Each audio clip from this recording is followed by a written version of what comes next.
What happens when a lifelong choir director finally steps into the spotlight? You get an album that values storytelling over trends, musicianship over gimmicks, and emotional honesty over easy answers. Brother Wallace's debut doesn't just revive classic soul traditions, it reminds us why they mattered in the first place. Let's talk about it.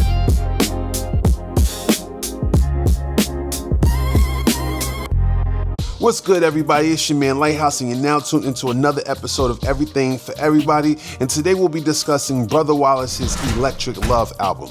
Brother Wallace's story begins long before this debut album ever reached a streaming service. The West Point, Georgia native was sitting at a piano by age 6 and directing a 100-member church choir before most teenagers had figured out who they wanted to be. Leadership came from songwriting. Community came before performance. After spending more than 3 decades teaching from kindergarten to 12th grade students throughout Georgia, Wallace arrives as a recording artist carrying the patience and perspective of someone who understands that the best songs don't announce themselves, they reveal themselves.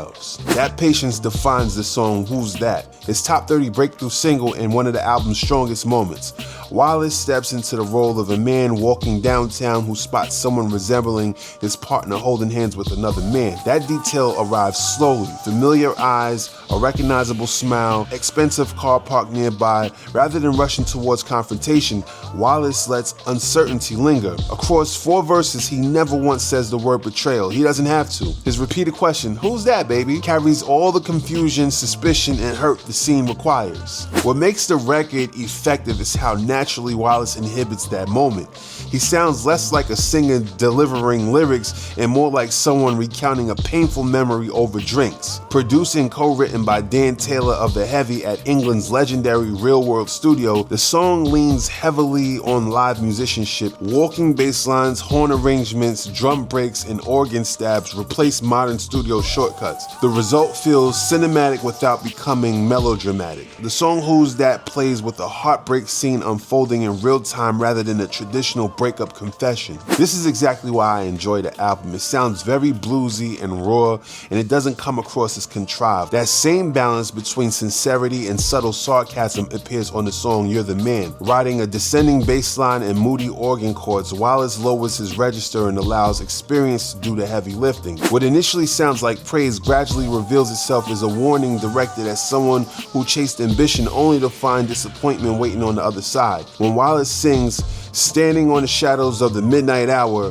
waiting for the sun to bloom," the emotional weight lands through tone as much as language. But the verdict arrives in the performance itself. The album becomes more compelling whenever Wallace steps outside his own perspective. On the song Top Shotter, Charlie Moe falls victim to influence and circumstance, slipping deeper into trouble with every decision. Elsewhere, Mary uses charm, beauty, and desperation to survive a world that offers few alternatives. These tracks aren't like morality tales disguised as songs.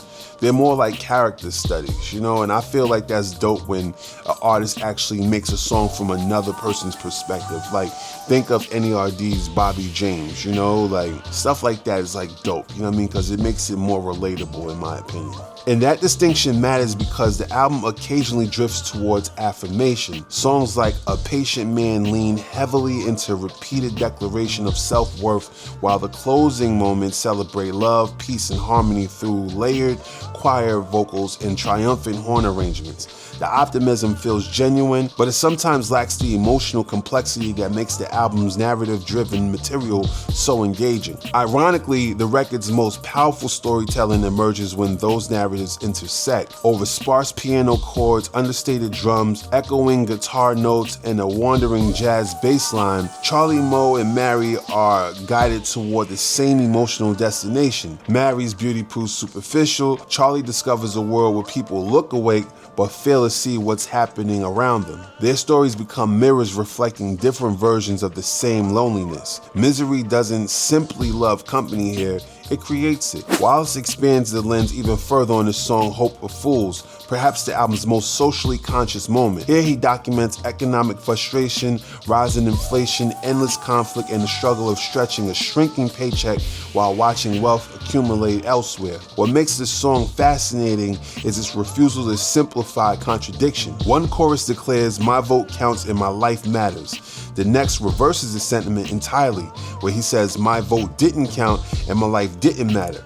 And Wallace never resolves the tension. He allows both perspectives to exist simultaneously because that contradiction reflects the reality many listeners live every day. Some may argue that the album's larger production occasionally overshadows the subtler ideas. The sweeping choir arrangements and celebratory horn sections can flatten some of the intimacy surrounding them. Yet, that criticism falls apart once the song Jealous arrives. Built around crisp boom bap drums and warm electric piano chords, Brother Wallace catches sight of an ex with someone new and confesses that the only emotion he truly understands in the moment is envy. Spelling out envy, E-N-V-Y, is undeniably corny, but that's exactly why it works. Wallace isn't trying to appear wiser than the feeling, he's surrendering to it, and that's dope, you know what I'm saying?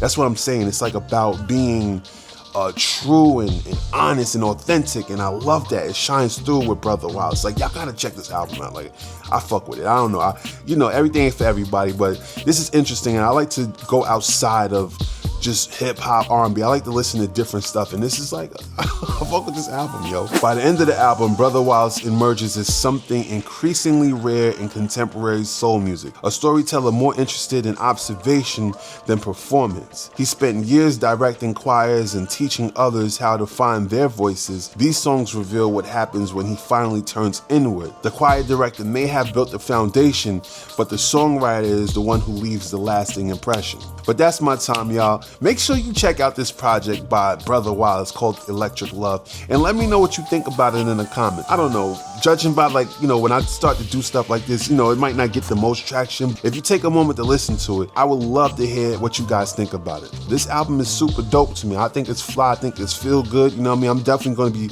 knocking this in the whip in the summer, when I'm on my unk shit and I'm in the whip, I'm gonna definitely have this going, you know what I'm saying? So definitely check it out. Make sure you leave a comment, you like and subscribe, and hit the notification bell so you can stay in the loop. Until next time, take care of yourself, enjoy this album, enjoy the weather, and I'll talk to y'all soon. Peace. We out.